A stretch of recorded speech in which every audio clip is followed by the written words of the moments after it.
Salut les poulets, ici Jérémy. Happy Halloween! Et oui, aujourd'hui, vidéo spéciale Halloween. Je vais vous raconter 3 histoires qui me sont arrivées ici en Turquie. Des histoires un petit peu folles que je n'ai jamais racontées sur ma chaîne YouTube. Et l'une de ces histoires est complètement fausse. À vous de deviner laquelle. Je vous raconte tout ça juste après.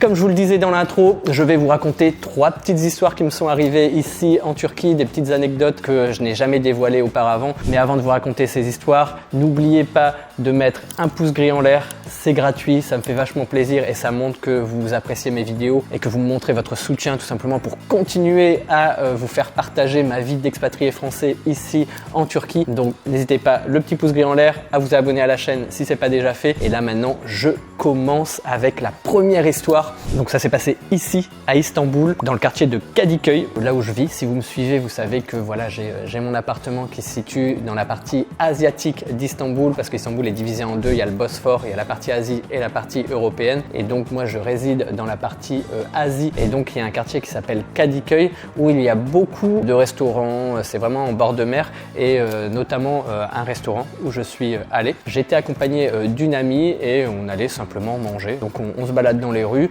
On n'avait pas prévu d'aller dans ce restaurant-là en particulier, on se baladait, on avait un peu faim, on a décidé de se poser. Il y avait une rue avec plein de restaurants et puis voilà, il y en a un qui nous plaisait, on s'est posé, on a demandé le menu, on commande, tout se passe bien, on nous apporte les plats, on discute, voilà, tranquillement. Et à la fin, là où ça commence à se corser, c'est quand on nous amène l'addition. Et là, je me dis, tiens, c'est bizarre, le prix me semble cher par rapport à ce qu'on a commandé. Je réfléchis, moi je regarde un petit peu les menus, j'avais pas enregistré vraiment les prix dans ma tête, mais je savais à peu près combien ça coûtait. Et là je regarde et là je vois que c'est du simple au double. Je demande à mon amie qui était turque, ça te semble normal? Et donc elle me dit, bah non, moi j'ai pas souvenir non plus, ça me semble plus cher que ce que j'ai commandé. Donc comme les prix nous semblaient vraiment disproportionnés par rapport à ce qu'on avait vu, on demande simplement le menu. Là on ouvre le menu et là, surprise, c'est plus les mêmes prix. Ouais, c'est plus les mêmes prix que le premier menu qu'on avait eu avant de commander. Donc là, on appelle le serveur, on lui dit ah non, il y a un problème, c'est pas le menu qu'on a eu. Puis là, il nous dit ah non, c'est parce qu'on s'est trompé de menu, désolé, c'était un ancien menu qu'on vous a donné, on a dû faire une erreur, etc. Je fais ah bah dans ces cas-là, donnez-le-moi, ramenez-le-moi pour calculer. Je fais nous, on a vu ces prix-là, donc on a commandé avec des prix qui étaient indiqués, donc c'est votre faute, c'est votre erreur. Nous, on va payer ce qu'on doit payer, ce qu'on a regardé au début. Il fait ah non, on peut pas, on s'est trompé, désolé, mais maintenant les prix c'est ça, vous devez payer ça. Moi mon turc était pas bon du tout, même là encore il est pas très bon. Mon amie était turque, mais elle aime pas trop ce genre de situation. Elle est plutôt timide, elle est plutôt réservée, elle voulait pas rentrer dans ce sujet-là. Moi par contre je disais non, vous me donnez le menu, on regarde le prix, on recalcule et je vous donne le montant qui était prévu à la base. Je vais pas payer plus pour une erreur que vous avez fait, mais sans être énervé en fait. Moi j'étais un peu énervé, mais elle non. Le garçon, le serveur, il dit non, il repart. Et donc moi dans ma tête je lui dis non, je vais pas payer. Je dis à mon ami, moi je vais payer un peu de souvenir les prix qui étaient, en mettant un petit peu plus au cas où je fais une erreur. Et donc je mets l'argent, voilà, dans l'espèce de petite boîte, je la pose, je me lève, donc on part, et là le serveur se précipite sur la table, il prend l'addition, il regarde, et il voit que j'ai mis moins d'argent que ce qui était indiqué, et donc il m'interpelle, il dit hey, vous avez fait une erreur, il manque de l'argent, vous devez payer. Et puis alors, moi je continue à marcher, je fais mine de pas l'entendre, je continue à marcher, et puis d'un coup il arrive et il court après, et il met sa main sur mon épaule. Voilà, et il m'arrête. Et là, je me retourne et pour moi, c'est une erreur. Tu ne touches pas un client. Tu dois préserver une bulle, une certaine distance avec les clients et tu ne peux pas les toucher comme ça. Et donc moi, je me retourne, je le regarde très noir, voilà, très méchamment et je lui dis qu'est-ce qu'il y a? Je lui dis Neva, Neoldu, qu'est-ce qui se passe? Il me montre le truc, il fait ah, il manque de l'argent, para. Et donc je lui dis non, je fais déjà sois content que je t'ai mis de l'argent parce que j'aurais pu très bien partir sans payer parce que voilà, vous m'avez arnaqué, vous avez essayé de m'arnaquer. Et donc je repars. Et donc je lui retourne le dos et je repars et là il me reprend l'épaule et là je m'avance, donc je me retourne et je m'avance et vraiment tête contre tête. Je ne l'ai pas touché, mais il y avait un petit écart. Et là, je lui ai dit, qu'est-ce qui se passe? Il fait, tu dois payer, il me montre le truc. Et puis là, je savais pas ce que j'allais faire, mais il voit que quand même je suis en colère, mais il se débine pas, il continue à insister qu'il faut de l'argent. Il y a mon ami qui me prend un peu le bras pour me calmer, on va dire, pour m'éloigner du serveur. Tout le monde qui regarde, et d'un coup, je vois du coin de l'œil un homme du restaurant qui commence à courir et qui fait non, non, non, it's okay, it's okay. Et donc en fait ça devait être le gérant ou le propriétaire du restaurant qui a vu que bah voilà ça allait partir en cacahuète. Et donc il arrive et fait non, non, non, no problem. Il essaye de parler en anglais, it's okay, don't worry, vous inquiétez pas, vous pouvez partir, etc. Et puis il reprend son serveur et puis on s'en va. On a failli en venir un peu aux mains parce que le serveur ne nous a pas respecté, il nous a arnaqué. Voilà. Et après heureusement que le gérant est arrivé pour tout stopper, sinon voilà, je sais pas où je serais peut-être en prison. Voilà, je sais pas, mais voilà pour cette première anecdote. Donc voilà, je vous dis pas si elle est vraie, si elle est fausse, à vous de deviner, laissez-le moi en commentaire. Donc là, je vous raconte la deuxième anecdote. Donc pour cette deuxième histoire, ça s'est passé à Ankara et je suis avec un youtubeur, Fun Format. Si tu regardes cette vidéo, je te salue. On a fait des vidéos ensemble il y a quelques années et il était venu en fait en Turquie pendant quelques jours et on en avait profité pour voyager un petit peu en Turquie et faire des vidéos ensemble. On se retrouve donc à Ankara, près d'un grand parc d'attractions qui s'appelle Anka Park, qui n'est plus malheureusement. Nous on a pu aller à l'intérieur, on a pu filmer. Il y a une vidéo qui est sur ma chaîne où on avait quasiment le parc pour nous tout seuls. Il n'y avait personne, c'était vraiment la folie. Et en fait, après ce petit tour dans le parc d'attractions, on avait une voiture, on louait une voiture, on s'est baladé tout autour et en fait avant de venir on avait repéré un endroit pas très loin où il y avait plein de maisons abandonnées, des bâtiments un peu abandonnés, etc. Et on s'est dit ah bah tiens ça serait bien de faire une exploration urbaine. Donc en fait une exploration urbaine, une urbex, c'est pénétrer dans des lieux abandonnés, parfois interdits, même souvent interdits. Donc ne reproduisez pas ça chez vous, voilà c'est pas bien ce qu'on a fait. Il y a une vidéo où on a tourné donc cette urbex voilà, de manière discrète, on avait pris nos caméras et on a visité tout simplement un bâtiment en construction ou en démolition, je sais pas. Et on a même retrouvé une arme à feu. Voilà, on a même retrouvé un pistolet, une crosse de pistolet. Tout est dans la vidéo. Là, vous pouvez regarder. Donc, on fait tout le tour, etc. On filme.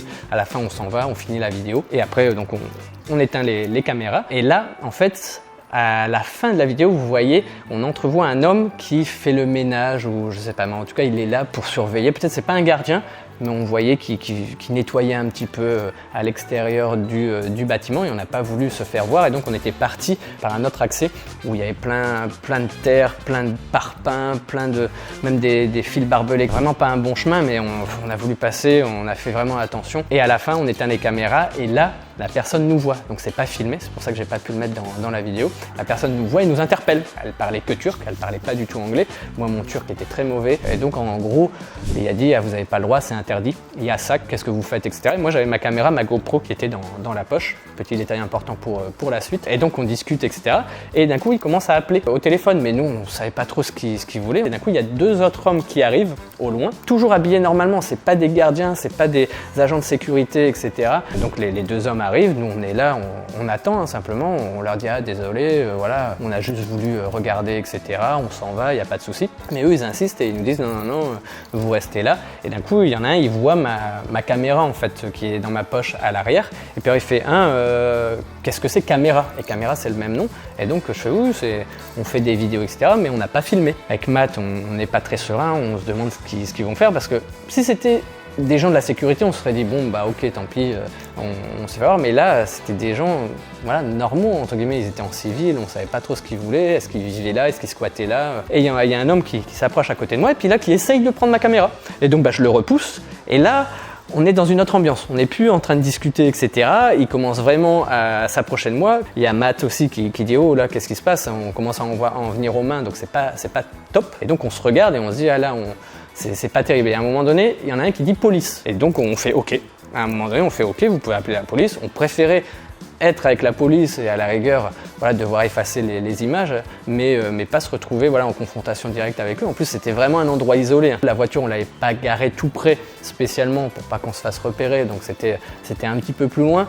Donc à un moment on se regarde mais sans discuter avec Matt et à un moment on dit on s'en va et on parle un peu dans notre bouche et on dit on court, on reste pas là. Et au final à un moment donné ils s'éloignent, il y en a deux qui s'éloignent, il y en a un qui reste toujours à côté mais un peu plus loin. Voilà, il y en a deux qui commencent à parler etc. Ils s'éloignent et là on se dit c'est le moment. Et puis à un moment donné il y a Matt qui me fait un petit coup de coude et là c'était un peu le top départ et il commence à courir et donc je cours aussi. Donc on court tous les deux, on se précipite et là il commence à crier hey! Il court un peu mais en me retournant je vois que non, il lâche vite l'affaire. Il y en a un qui essaye mais voilà le terrain est tellement en piteux état que voilà il s'y aventure pas spécialement. Nous on court, on passe les barbelés et on se retrouve dans un petit peu plus loin, on traverse une petite route et on se retrouve un peu dans un petit bosquet. On se laisse là et on regarde de loin entre les feuilles et on voit qu'ils discutent, ils s'approchent tout doucement mais ils courent pas. Donc on reste là, on est essoufflé, on se dit ah mais dans quelle galère on est. On se retrouve coursé après une urbex etc. ou dans quelle situation on s'est mis. Enfin bref, donc on les voit après qui s'éloignent un petit peu et nous on se dit mais la voiture elle est où? Et il n'y a qu'un chemin pour retourner à la voiture, c'est le chemin qui est devant le bâtiment. Donc on doit repasser devant les trois hommes. Et donc là on attend, je pense qu'on a attendu 20-25 minutes. À un moment donné, ils se sont éloignés, mais ils étaient toujours dans les environs. On entendait toujours qu'ils discutaient. Mais on s'est dit, de toute façon, qu'est-ce qu'ils peuvent faire? Nous, on s'est dit, plus on attend, peut-être qu'il y a la police qui va arriver. On était déjà dans de beaux draps, dans une situation, on avait l'adrénaline avec nous. Et donc, on s'est dit, à un moment donné, ils s'éloignent un peu. On s'est dit, il faut courir. Imaginez-vous, on est dans les bosquets. On regarde 1, 2, 3, go. Et là, on court. Il y en a un qui nous voit. Fait hey! Et là, il commence à courir parce que on était sur un chemin qui prêtait à la course. Donc là, on commence à vraiment accélérer. On se dit, ah là, il faut plus rire. Là, je fais vite, Matt, vas-y dans la voiture. Tac, tac, tac. Je fais le bip. Je conduis. Là, on le voit qu'il arrive parce que la voiture n'était pas dans le bon sens, comme par hasard. Et donc là, pouf, un peu stress. Ah, ok, passer la marche arrière. Il y a un chemin, je me remets. Et puis là, d'un coup, on accélère. Et puis dans le rétro, on voit qu'il court. Il y a les deux autres hommes après au loin qui sortent. Mais voilà, c'était fini. Et là, la pression qui redescend. Et là, et puis là, on éclate de rire avec Matt dans la voiture. Et depuis, je n'ai plus jamais fait d'urbex. Vous avez sûrement dû le voir dans ma chaîne YouTube. Il n'y a plus d'autres vidéos urbex suite à cette histoire. Donc voilà pour la deuxième histoire. Je suis vraiment très curieux de vos réponses. J'adore ce concept, j'espère que ça vous plaît, c'est de raconter des petites histoires. Donc voilà, donc là la troisième histoire, de retour à Istanbul, cette fois-ci avec un ami colombien. Pour ceux qui me suivent un peu, voilà, j'ai voyagé pas mal dans le monde et j'ai surtout vécu 1 an en Colombie avant de venir m'installer en Turquie. Et donc je me suis fait des amis là-bas, notamment Gonzalo. Pareil, Gonzalo, si tu regardes la vidéo, je te salue. Et donc il est venu me rendre visite. Il est resté une dizaine de jours chez moi et donc on a visité un peu Istanbul. Lui après il a été dans plusieurs villes, mais là l'histoire se situe à Istanbul. Donc voilà, je l'avais accueilli. Puis au soir, il y avait un match de foot de Champions League, le match Beşiktaş-Bayern Munich. Donc ça devait être il y a 3 ans. Et donc c'était un match super important. Beşiktaş c'est une équipe turque, Bayern Munich c'est une équipe allemande. Et donc comme on était en Turquie, ici le foot c'est une religion, hein, tout le monde sort, tout le monde supporte ses équipes. On va dans une rue à Kadıköy, une rue qui est réputée pour avoir plein de télé en fait. C'est une rue piétonne, mais vous avez des tables sur les côtés. Donc vous imaginez des tables là, une voie d'accès au milieu où vous pouvez marcher et au-dessus des tables il y a plein de télé. Donc on s'assoit dans un restaurant, on discute, voilà, on regarde le match, le Beşiktaş se prend 1 but, se prend 2 buts, se prend 3 buts, donc l'ambiance commence à diminuer un peu, même si voilà, les Turcs supportent toujours leur équipe même quand ils perdent, mais là ça sent mauvais. Et à un moment donné on discute, hein, voilà, en regardant le match et